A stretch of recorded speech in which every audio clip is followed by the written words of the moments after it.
putting on the television that is going to keep your child happy and you go out socializing. No. Your child doesn't want television. Your child wants mommy to sit because the child wants to talk about school today. Not television. Mommy, listen to me. Good. 3 levels of listening. The first one looks to be the easiest one, but it's not easy. And we call it listening to that spoken word. Oh, wait. What does Bhumi say to me? I'm listening to all her words. She might be talking in Hindi, she might be talking in English. I try to listen to everything that she says, and I say nothing. She just talks, and I listen. That's important. What she actually saying.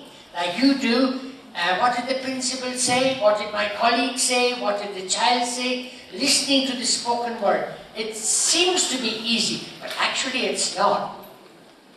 If I tell Bhumi something, then I tell Bhumi, go down and tell that good madam there in red, but tell nobody else, just tell madam. And then I tell madam, you tell somebody else. Same thing. Then you tell somebody else, and it goes round the hall and comes back to me with the last person. What's going to happen? What comes back to me is no way connected with what I told Bhumi at the beginning. And that's only spoken word. But it won't have any connection, it'll be different. You remember when you were doing your teacher training, you used to do Chinese whispers? That's the game. Same thing. It'll be so distorted when it comes back. My goodness me, what did the politician say in his speech? He said this, this, and this. But he didn't say that, he said something else. No, it came in the paper. He said this. No, that's misreporting, they call it. Or motivated reporting, putting a twist on it. He didn't say that, but the paper thinks, or would like him to say that, so the paper said, he said that. But he didn't. Misreporting. Therefore, the spoken word is not easy. But your children, when they want to talk, they need someone to listen to. They cannot talk to the wall. They want to talk to ma'am, sir, and mummy, and daddy. And these 4 people have to listen to the spoken word. You saw the next one coming, I put it there by mistake. Now it won't come, there it is coming. This is a more difficult one. You might think I'm being a bit stupid. How can you listen to the unspoken word? Of course, half our day is spent in speaking without using the spoken word. We're using one word for something else. We're using one word for something else. Oh, I went to a program in the afternoon and Mrs. X was there. Mrs. X was there, sitting in the front row. Oh, Mrs. X?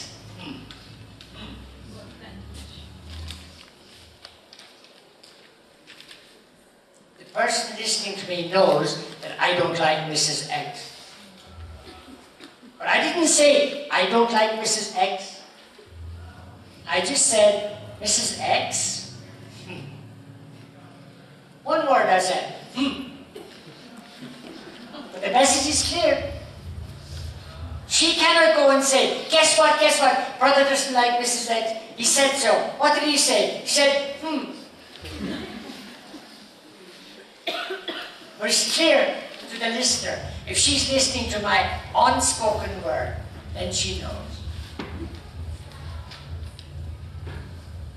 You'll often hear teachers in the school when the principal is about to retire and they're all discussing who's coming next, who's coming next, who's the next principal going to be? And you're saying, I hope it's Mrs. So-and-so or Mr. So-and-so. I hope this one doesn't get it. I want this one to get it. I hope she gets it. Spoken word, I hope she gets it. Unspoken word, she and I are great friends. If she becomes principal, I get a nice job. I get the best job. I'm saying that, but I'm not saying it. But everybody knows that if I get her to be the principal, I know I'm going to have a cushy job for the next 10 years. I'm going to get the best. She's my friend. Yeah, I'm saying things that I'm not saying. And everybody listening to me knows that I'm saying, I hope she gets the job, but I'm saying much more than that. That's speaking the unspoken word. We do it all the time.